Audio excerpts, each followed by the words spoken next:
Magandang umaga sa ating lahat. Pwede po ba ako dito? Pwede dito. Maraming salamat po sa inyo sa mainit na pagsalubong at sa pagtanggap sa buong giting ng Pasig. Sa totoo, kanina nagsasalita po si Congressman Roman. Sabi niya po, mainit daw. Pero alam niyo, ang totoo, hindi ko nga naramdaman yung init kasi pinapayungan ako ni ate. Kaya, ate, maraming salamat po ha. Hindi ka naman nalay. Ayos ka lang. Maraming salamat po. Kaya, hindi ko alam, mainit na pala eh. Pinapayungan lang pala ako. Maraming salamat po. At narinig na po natin ang mensahe ni Vice Mayor Dodot, ni na Congressman Roman, ng ating 6 na konsyal. Hindi ko na narinig yung 6 na konsyal magsalita, kasi medyo nahuli po ako. Galing din po ako sa opisina, may mga tinapos po na trabaho after ng flag racing, kaya naka-black pants po ako. Kaya hindi na ako nakapag-bis, pantaas na lang yung pinalitan ko.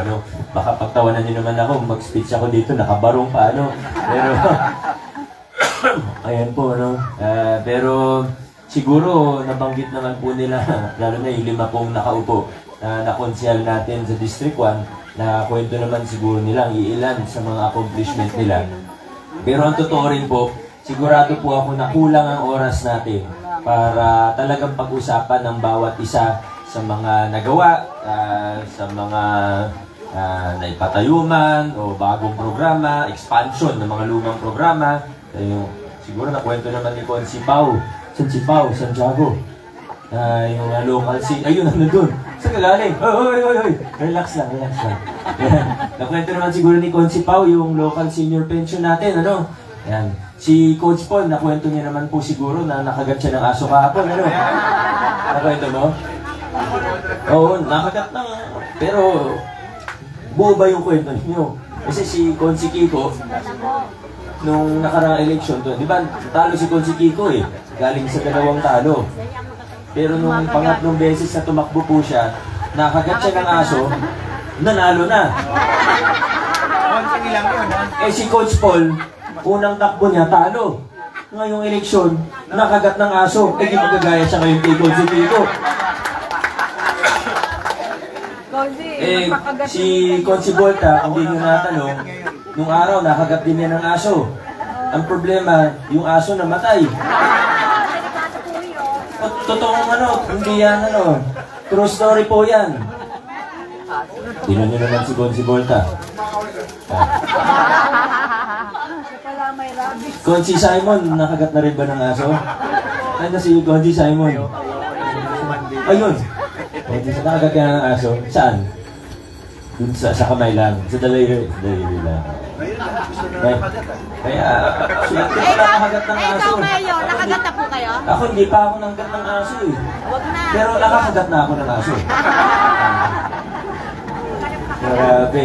Hindi ko na rin po isa-isayin kasi nga, magtatanghali na at baka magsasaing pa yung iba. O baka... Okay na magutom. Okay lang kung magsasaing pala. Ang mahirap kung nasimulan nyo na kayo, baka masunog. Yung mga niluluto po ninyo. Okay lang po. Okay pa po ba? Busog na kami. I-share ko na lang po ng konti din ng aking mensahe. Hindi ko na kwento lahat ng mga nagawa, accomplishment. Kasi sa totoo, alam nyo naman po yun. O dapat, alam po natin bilang mga Pasigenyo. Pagpapalawak ng scholarship natin, yung sa seniors po natin, yung sa edukasyon, at marami pa pong iba. Dito lang, sa inyong lugar, maraming bagong dito. Nakita niyo naman po yung mga ginawa ng lokal na pamahalaan.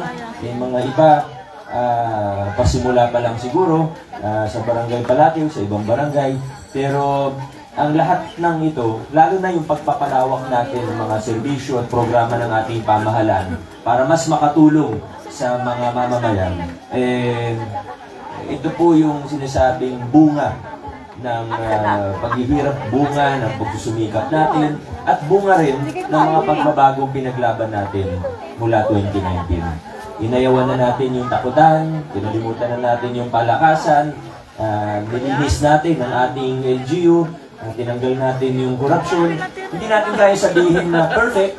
Wala naman perfectong gobyerno kahit saan sa mundo, pero ang kaya po natin ipagmalaki ay nasa tamang direksyon na tayo bilang isang lungsod. Nandito na po tayo. tinatayuan natin ang mga prinsipyo ng mabuting pamamahala. Nagawa natin transparent, bukas ang ating pamahalaan. Tatawa nga po ako, no, kaninang umaga, may news article sa, alam naman natin, ibang mga news article, bayad din po sa totoo. Tinatanong, kumbaga, inahamon daw ako, ilabas daw yung kontrata ng ganyan. Ay ko, hindi mo na kailangan hamunin kasi wala pang nagtatanong, nakapublish na lahat ng kontrata ng City Hall. Lahat ng kontrata sa lahat ng project natin, naka-upload po yan online. Kaya nakahalata tuloy na yung mga naghahamon ng ganyan, parang pakitang tao lang. Kasi i-search lang sa internet, may internet naman siguro sila. I-google lang, lalabas yan sa website ng Pasig City. Walang tinatago, lahat. Yung libro natin, nakabuklat. Yan po yung isa sa reforma na pinakilala natin mula 2019. Ngayon, excuse me po! Yeah. Sabi nga kay Kuya, naalok niya ako ng ice cream. Pasensya na, hindi talaga ako makakain ng ice cream kasi ngayon pa lang, inuubo na ako. Ano pa kaya kung kumain ako ng matamis, kaya iwas muna tayo sa matamis. Ano? Pero ayun po. Ito pong mga pagbabago reforma, marami na po tayong napagtagumpayan. Sa kasamaang palad, may ilan po talaga na siguro mas nakikinabang sila doon sa lumang kalakaran. Kaya gusto nilang bumalik tayo doon. Alam niyo naman po dati kung paano yung bigayan ng, pag may mga kontrata ang city, meron pa silang tinatawag noon na diploma system. Ibig sabihin yung mayor, alam niya, ito yung mga parating na kontrata, 10 million, 20 million, 50 million, kung anong kalsada ipapagawa, anong building ipapatayo, kung anong project. Dati may tinatawag na diploma system. Kung sino yung mga kaibigan, pwedeng kapitan, pwedeng mga kalapit na kontraktor, mga kamag-anak. O ito, 10 million project, sa'yo na to. 50 million projects, ganun dati. Yun yung tinatawag nilang diploma system. Di ba po? Sila naman yung, sa kanila ko rin naman narinig yung salitang yan. Kasama na dyan yung kickback na alam naman natin. Madalas pinapanood ko rin po si Mayor Benji Magalong ng Baguio. Kung mapanood niyo po siya minsan, binakwento niya yung mga kalakaran, yung porsentuhan, yung SOP kung tawagin sa gobyerno.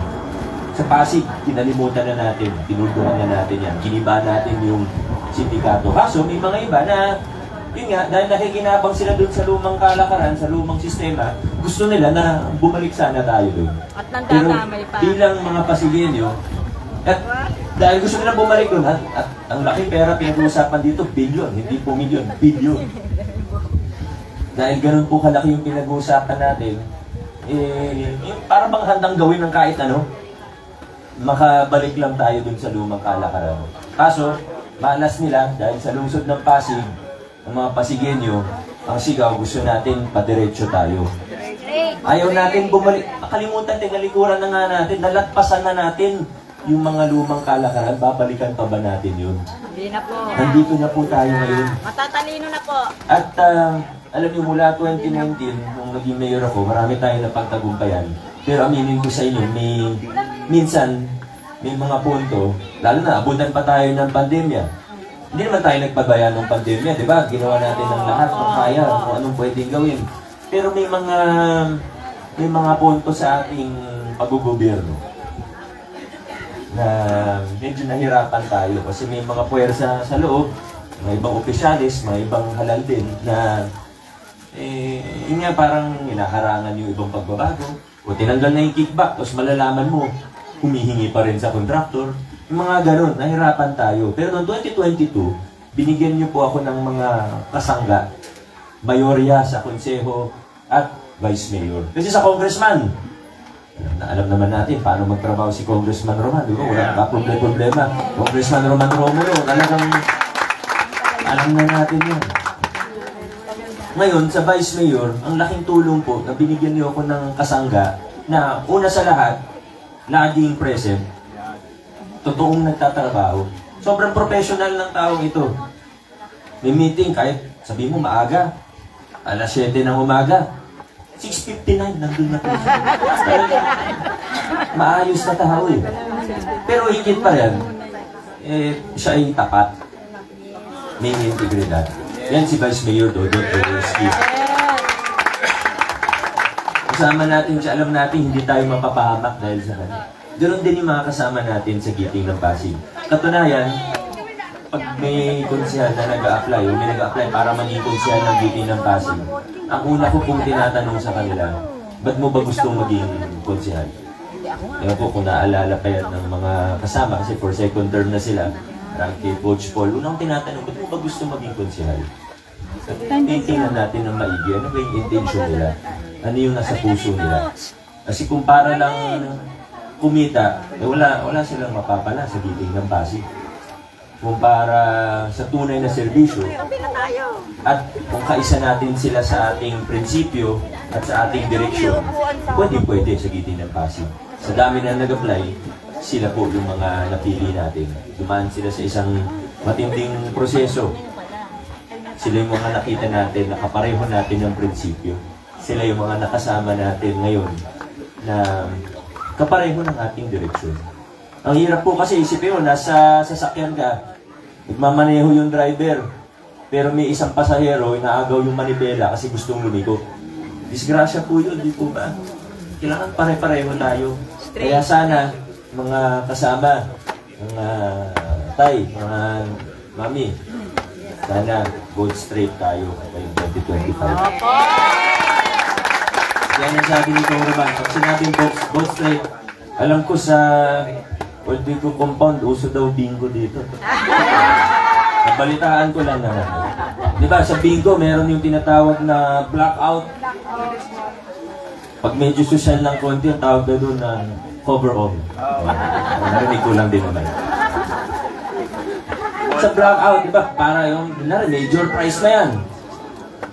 Pag may kulang na isang number, pwede bang manalo? Hindi po. Kailangan kumpleto. Ganon din po tayo ngayon. Huwag sana ninyo ako bigyan ng... Wala na akong maisip na ibang salita. Huwag nyo sana ako bigyan ng lason sa konseho. Inaayos natin lahat ng gusto natin maayos, tapat. Tapos may isang nanghihingi sa kontraktor, may nilalakad na illegal na sugal. Huwag na po sana magkaroon ng ganon sa ating ikatlong termino. Kaya tayo sa Pasig. Salamat po. Maraming salamat. Alam ko na mula sa Palatiw hanggang sa 29 na iba pang barangay natin sa lungsod ng Pasig, hindi na po tayo liligo-ligo pa. Dire-diretso lang tayo. Maraming salamat. Magandang tanghali sa ating lahat. Muling iboto ang number 4 sa balota, Mayor Vico Soto, Barangay Palatiw. Maraming salamat po. God bless po sa ating lahat. Vote straight, Giting ng Pasig. Salamat po.